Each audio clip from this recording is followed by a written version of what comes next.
The Russian Empire commanded 1/6 of the world's landmass, ruled over 130 million subjects, and maintained the largest standing army on Earth. Its Tsar governed by divine right, its nobility traced bloodlines back to medieval princes, and its imperial protocol had calcified into religious ceremony. Truly, the system seemed unshakable, built on foundations of autocracy, orthodoxy, and nationality that had sustained Romanov rule for 3 centuries. Yet within this seemingly impregnable fortress of imperial power lurked a fatal vulnerability, the human hearts beating beneath ceremonial uniforms and court gowns. Indeed, one woman could arguably be seen as Imperial Russia's version of Meghan Markle, a controversial newcomer who wed the man who, at one time, could have risen to the throne. And when personal desire collided with political necessity in the person of one remarkably determined woman, the collision would create cracks that eventually brought down the entire structure. Therefore, in today's episode of Old Money Allure, we reveal how love became revolution, how scandal became political catastrophe, and how one woman's refusal to accept her designated role helped accelerate the fall of history's last great autocracy.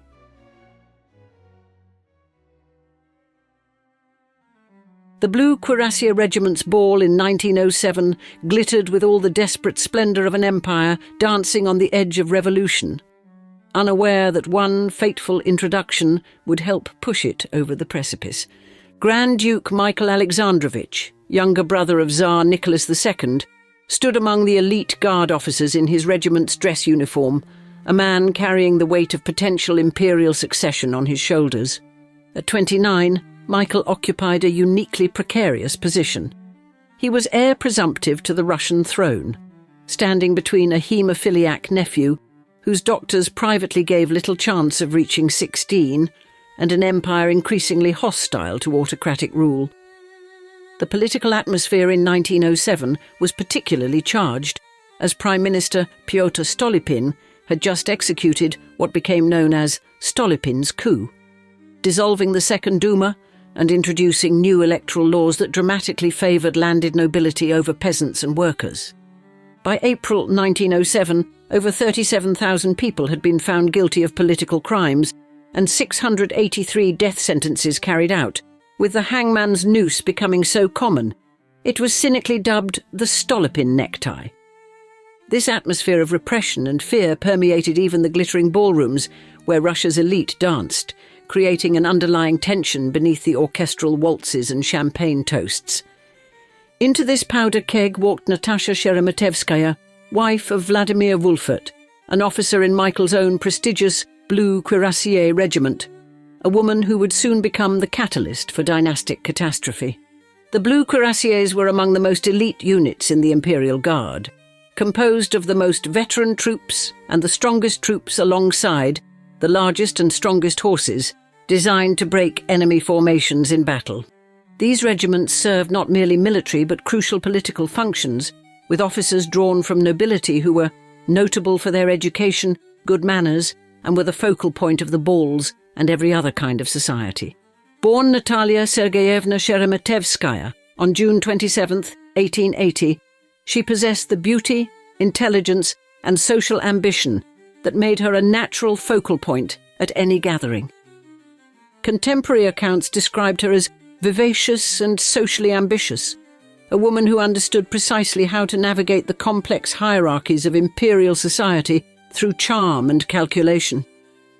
Michael himself was described as unremarkable, quiet and good-natured, having completed training at a gunnery school before joining the Horse Guards artillery and eventually transferring to the more prestigious Blue Cuirassiers. The attraction between the Grand Duke and the regiment officer's wife was immediate and catastrophic, witnessed by dozens of aristocratic observers who would later gossip about the intensity of their first meeting. Initially, Natasha's husband Vladimir accompanied her to social events with the Grand Duke, providing a veneer of propriety that allowed the relationship to develop without immediate scandal. But by August 1909, Michael and Natasha had become lovers, and by November, she was living in a Moscow apartment paid for by the Grand Duke, an arrangement that scandalized Russian society and deeply concerned Tsar Nicholas, who would soon discover that geographic separation was powerless against a passion that threatened to bring down 300 years of Romanov rule.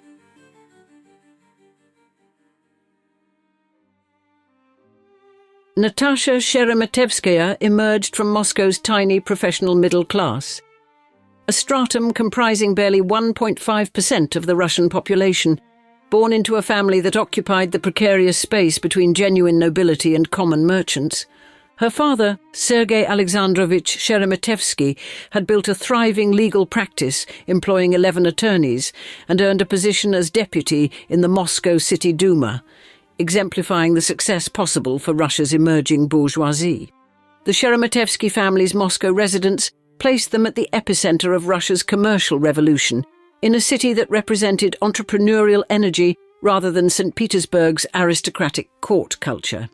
All three Sheremetevsky daughters received educations that included not only private schooling, but specifically instruction from a French governess, a detail that revealed both social ambitions and understanding that fluency in French remained the hallmark of refined society. This linguistic sophistication would prove crucial, as French was the language of diplomacy and culture in Russian high society, where inability to converse fluently marked one as irrevocably provincial.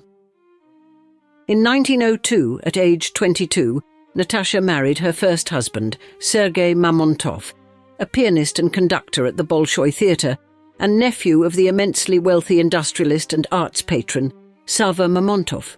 Sava Mamontov had founded the Moscow Private Russian Opera in the 1890s, which became the birthplace of the leading school of national set design and home to brilliant performers, transforming Russian cultural life. Through her marriage, Natasha gained access to the Mamontov cultural empire, including the legendary Abramtsevo estate, where most of the best Russian artists of the late 19th century gathered to create a renaissance of traditional Russian arts. She became friendly with Sergei Rachmaninoff, who had begun his conducting career at Mamontov's opera company in 1897, establishing connections that would elevate her social status immeasurably. Even more significant was her friendship with Fyodor Chaliapin, perhaps the greatest singing actor of the 20th century, whose own rise from poverty to international stardom provided a model for social transformation.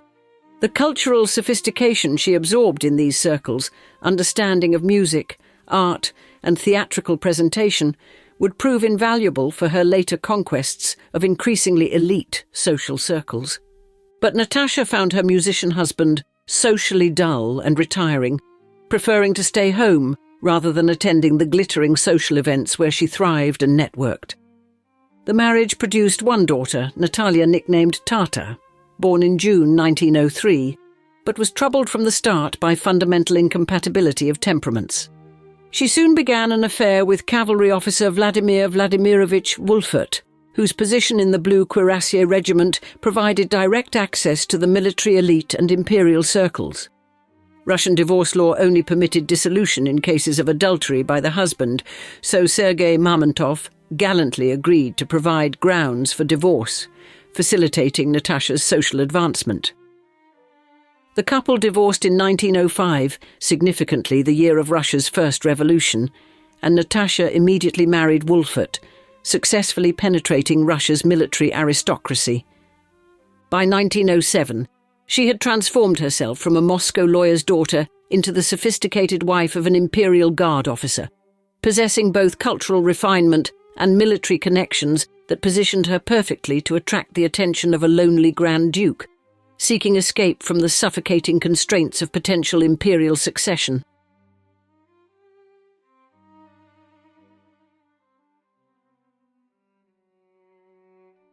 George Mikhailovich Brasov entered the world on the 6th of August, 1910, bearing a terrible distinction.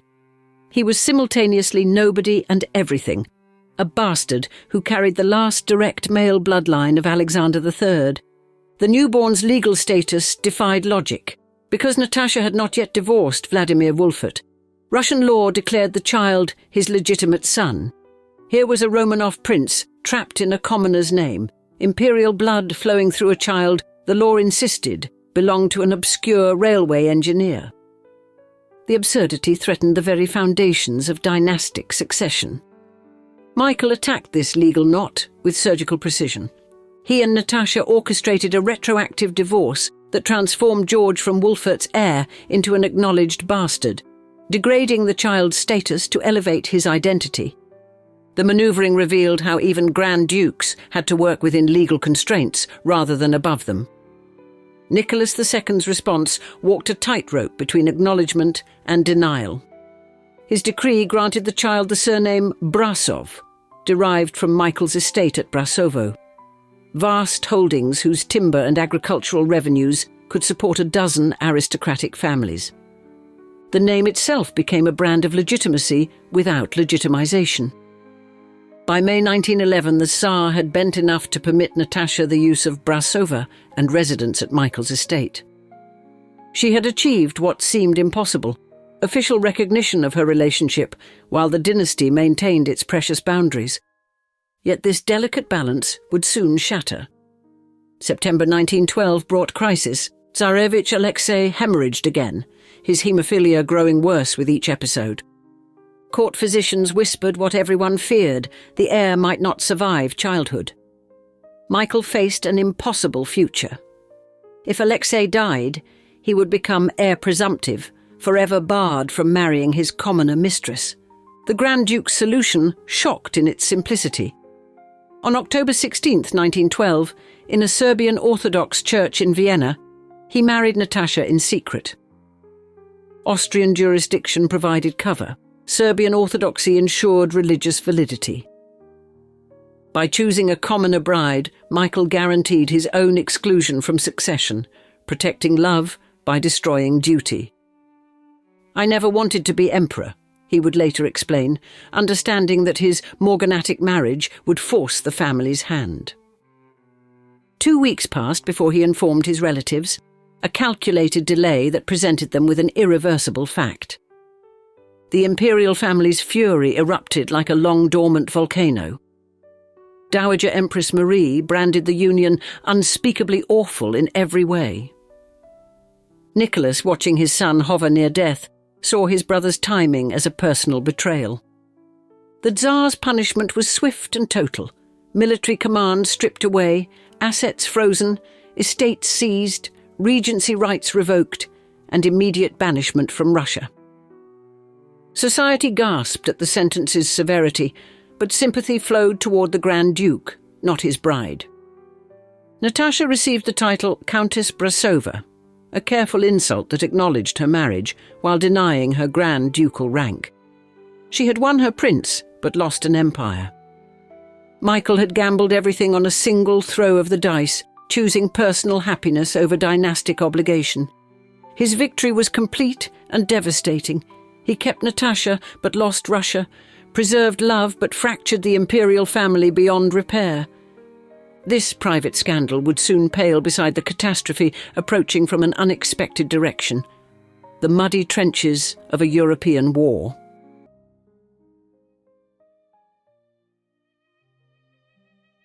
War saved Michael from permanent disgrace. When Europe exploded in 1914, the Grand Duke telegraphed his brother from English exile. One simple request that carried complex conditions: he would serve Russia again, but only if Natasha and George could return with him. Nicholas, needing every experienced commander, agreed with predictable restrictions. No imperial palaces for the controversial Countess. Their circuitous return route, Newcastle to Norway to Sweden to Finland, mapped the geography of a continent at war. They settled at 24 Nikolaevskaya Street in Gatchina, close enough to see palace spires, but forever outside looking in. Michael had bought this villa specifically for Natasha, creating their own small court beyond imperial jurisdiction. The Tsar's choice of military assignment spoke volumes. Michael received command of the Caucasian Native Cavalry, quickly dubbed the Savage Division, 6 regiments of Muslim volunteers from the empire's edges. Chechens, Dagestanis, Kabardins, Tatars, Circassians, and Ingush answered to Russian officers who viewed their new commander with suspicion. Everyone understood this as punishment, disguised as honor. Yet Michael transformed humiliation into glory. American correspondent Stanley Washburn found him wearing a simple uniform with nothing to indicate his rank but shoulder straps of the same material as his uniform, living in a dirty village among his men. Where Nicholas II played at supreme command from comfortable headquarters, Michael shared his troops' lice and black bread. "At such a difficult time I must serve Russia and serve here at the front," he wrote Natasha, who was appalled by his democratic simplicity. His Carpathian Mountain campaign in January 1915 earned him the Order of St. George, 4th class, Russia's highest military decoration. Even diphtheria couldn't drive him from his post. Revolution found him prepared by experience. When Nicholas abdicated in March 1917, naming Michael as successor, the younger brother understood what the elder could not. Legitimacy required popular consent. His refusal to accept the crown without electoral mandate effectively ended 3 centuries of Romanov autocracy. Years of exile for personal choice had taught him that power without acceptance meant nothing. House arrest came in August 1917, guards surrounding the Gachina villa. Britain, approached through diplomatic channels, refused sanctuary for any Grand Duke. Public opinion wouldn't tolerate harbouring Russian royalty. The provisional government shuffled them between Gachina and Petrograd apartments as Michael's chronic stomach ailments worsened. May 1918 brought final reunions and permanent farewells. Natasha secured travel permits to reach Michael in Perm, but advancing Bolshevik forces made her position untenable. She fled on May 18th, successfully smuggling George to Denmark through embassy connections, their last service as a family unit. On June 12th, 4 men arrived at Michael's hotel: Myasnikov, Zhuzhkov, Markov, and Ivanchenko, all former Tsarist prisoners turned revolutionary executioners. They produced forged transfer orders. Michael, accompanied by his secretary Johnson, climbed into horse-drawn carriages for a forest ride to a supposed railway crossing. Homemade bullets jammed in amateur weapons until someone, both Zhuzhkov and Markov later claimed the honour, put a gun to Michael's temple. His body disappeared forever. Lenin would later acknowledge the assassination. History would never find the grave. Natasha survived in diminishing circles of poverty. In 1931, George died in a French car crash weeks before his 21st birthday. The last male line of Alexander III extinguished. Natasha herself expired in a Paris charity ward in 1952, dependent on handouts from those she'd once snubbed. But her story echoed forward through time, waiting for another ambitious woman to marry another spare prince. Indeed, the parallels to Meghan Markle are unmistakable. Both commoners who married second sons, both accused of calculating ambition, both creating family rifts that forced their princes to choose between love and duty. Each couple's exile, Michael and Natasha to European hotels, Harry and Meghan to California, became platforms for their persecution narratives. Both women were denied full royal status while claiming victimhood against institutional prejudice. The difference lies only in endings. Natasha died forgotten in charity wards, while Meghan profits from Netflix deals. But the template remains unchanged. Natasha Brasova was the original royal disruptor, the first Meghan Markle, proving that some scandals truly transcend centuries. And now we'd like to see you in the comments. Before this video, had you heard of Natasha Brasova? We look forward to hearing your thoughts below, and thanks for joining us for another episode of Old Money Allure.